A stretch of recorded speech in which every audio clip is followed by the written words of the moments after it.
নমস্কার। আজ আমি আপনাদের আমাদের দেশের সবচেয়ে লাভজনক, সবচেয়ে গ্ল্যামারাস এবং সবচেয়ে সাকসেসফুল ইন্ডাস্ট্রি নিয়ে কথা বলতে এসেছি। না, আইটি সেক্টর বা বলিউড বা ক্রিকেট নয়। আমি কথা বলছি আমাদের পাড়ার পাড়ার কোচিং সেন্টার এবং প্রাইভেট টিউশন সাম্রাজ্য নিয়ে।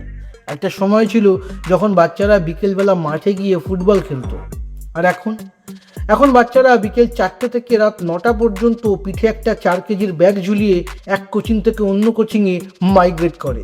সাইবেরিয়ার পরিযায়ী পাখিরাও বছরে এত কিলোমিটার ঘোরে না যত কিলোমিটার আমাদের ক্লাস 9-এর পল্টু এক বিকেলে টিউশন পড়তে গিয়ে ঘোরে।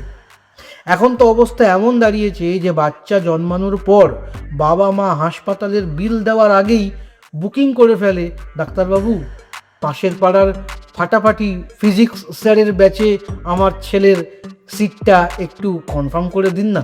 সবচেয়ে বড় কমেডিটা কোথায় জানেন? আমাদের শিক্ষা ব্যবস্থার এই দ্বিমুখী নীতি। বাচ্চারা সকাল থেকে দুপুর পর্যন্ত স্কুলে যায়, সেখানে বিশাল বড় বড় বিল্ডিং, ল্যাবরেটরি, খেলার মাঠ আর সরকারের হাজার হাজার টাকা মাইনে পাওয়া কোয়ালিফাইড টিচাররা আছেন। কিন্তু রেজাল্ট ভালো করার আসল ক্রেডিট কার? স্কুলের? না, ক্রেডিট হলো স্কুলের পেছনের গলির ওই 10x10 সাইজের অন্ধকার ঘরটার, যেখানে এসি একটা রুমে বা এসি ছাড়াই গাদাগাদি করে 100টা বাচ্চা একসাথে বসে গ্যারান্টিড সাকসেস কোচিংয়ে মাথা ঘুরছে।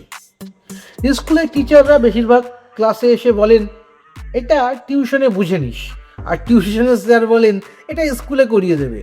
মাঝখান থেকে আমাদের পল্টু আর বিল্টু নোটস মুখস্থ করতে করতে ভাবছে, তাহলে আমি স্কুল ড্রেসটা পরে রোজ সকালে অমলেট খেয়ে যাচ্ছিটা কোথায়, আর যাচ্ছিই বা কেন? আর এই কোচিংগুলোর মার্কেটিং স্ট্র্যাটেজি দেখেছেন? বড় বড় হোর্ডিং ঝোলানো থাকে, সেখানে স্টার জলসার সিরিয়ালের মতো স্টারদের ছবি থাকে না, থাকে চশমা পরা কিছু কাচুমাচু গোবেচারা মুখের বাচ্চার ছবি। সেখানে লেখা থাকে, আমাদের এখান থেকে পড়ে পল্টু 99% পেয়ে এখন মহাকাশে ঘুরে বেড়াচ্ছে।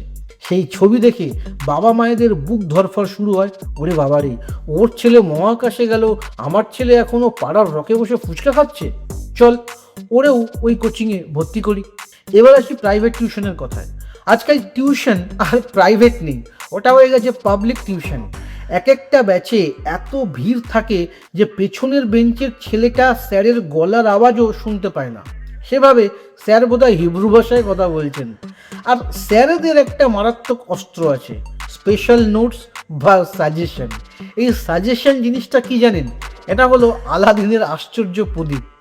স্যাররা এমন ভাব করেন যেন প্রশ্নকর্তা রাতে ওনার স্বপ্নে এসে প্রশ্নগুলো ফিস ফিস করে বলে গেছেন। আর মজার ব্যাপার হলো, আপনি যদি স্যারের কাছে দুটো আলাদা সাবজেক্ট না পড়েন, তাহলে আপনি ওনার ইনার সার্কেলে ঢুকতে পারবেন না। যে ছেলেটা স্যারের কাছে অল ইন ওয়ান প্যাকেজ নেয়, প্র্যাকটিক্যাল পরীক্ষায় সে এমনি ফুল মার্কস পেয়ে যায়। আর যে ছেলেটা শুধু একটা সাবজেক্ট পড়ে, স্যার তার দিকে এমনভাবে তাকান যেন ও কোনো অন্য গ্রহের থেকে এসেছে বা অন্য দেশ থেকে এসেছে, এখানে রিফিউজি, ভুল করে ওনার ক্লাসে ঢুকে পড়েছে। আসলে দোষটা কিন্তু শুধু এই কোচিং সেন্টারগুলোর নয়, দোষটা আমাদের পুরো সিস্টেমের এবং আমাদের বাবা মায়েদের ইঁদুর দৌড়ের মানসিকতার। আমরা শিক্ষাকে একটা নম্বর বানানোর মেশিন বানিয়ে ফেলেছি। যে যত বেশি টিউশন পড়বে সে তত বেশি নম্বর গিলবে আর পরীক্ষার খাতায় উগড়ে দেবে। জ্ঞান ওটা তো অপশনাল সাবজেক্ট, সিলেবাসে নেই। বাচ্চাদের শৈশব, তাদের নিজেদের মতো করে চিন্তা করার ক্ষমতা, সব কিছু আমরা এই কোচিংয়ের এসির হাওয়ায় জমিয়ে বরফ করে ফেলেছি। তাই বলি কি, বাচ্চাদের একটু শ্বাস নিতে দিন।